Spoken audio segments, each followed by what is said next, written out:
Okay, here's the Preppin' Wolf and the Weisenweimer, and today we're going to try and go through the greenhouse and show you the aquaponics system that we built. Here we have my first attempt at setting up an aquaponics system. To avoid a lot of this wind, I'm going to go in so you won't be able to see the entire thing all at once. I'll apologize for that now. I have two grow beds that I built, the details of which you can find on my webpage. I'll post the link at the end of this video. They are 3 foot by 6 foot by 1 foot deep. That's about 18 cubic feet of grow media.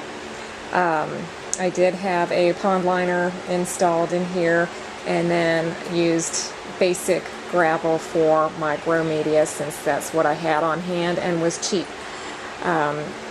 The cleaning process and moving the gravel from where it is dumped on the north side of my house to the south side is quite a lot of work, so I did not complete my second grow bed at this time. I'll get to that when I have a little more energy. In the grow bed, you'll see the bell siphon. It is in the process of filling right now. I've used the Better Bell Siphon instructions that you can find on YouTube. Those were very good instructions. Didn't have any trouble at all getting it to work following that gentleman's direction. From here, we dump into the 100-gallon sump tank. This is a basic rubber tank that I got at Tractor Supply. Inside is a Tetra aquarium pump for a 550-gallon tank.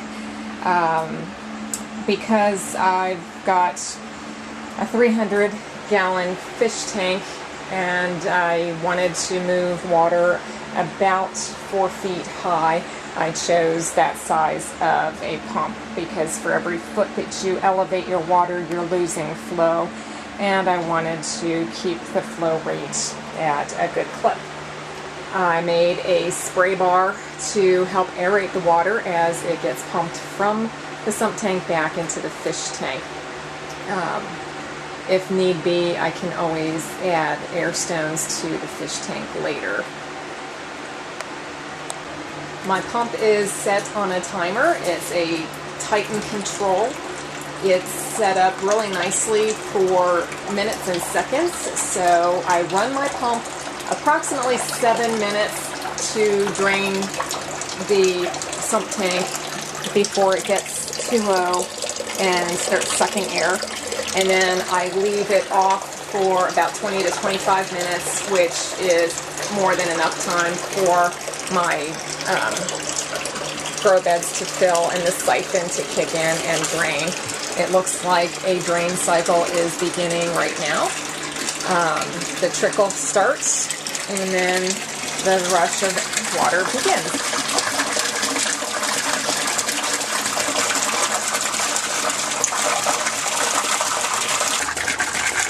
This is a view underneath the grow bed.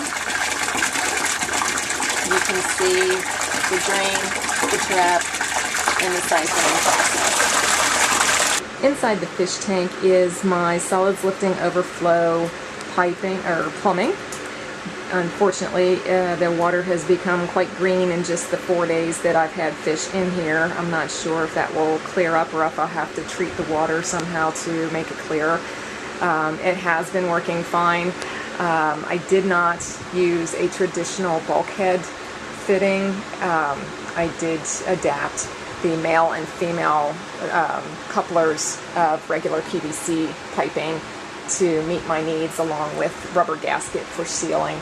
And then the 3-inch pipe downgrades to the 3/4 inch pipe that will then drain into the grow beds. The draining occurs by gravity down on the opposite corner of the grow bed from the bell siphon, so that the majority of the grow bed will get the water directly from the tank and then filter it through and along back to the siphon, which has already completed a drain cycle and is in the process of slowly filling now. The pump in the sump tank just kicked in, so it will be draining the sump tank, and by use of a spray bar, filling back the fish tank with aerated water. Grow bed, I've only got a few small plants started, a strawberry, some cucamelon, a couple of tomato plants, some cucumbers, some peppers over there, the lettuce, different types of lettuce I've put in. I don't know if they're getting too hot here on the surface. They're not faring too well, but again, this is all just getting started, so we'll see if they perk up after a little while. And there you have my first attempt at aquaponics. Follow my webpage and you'll see updates periodically on this project and others that I've got going on all over my little homestead. Thanks for watching.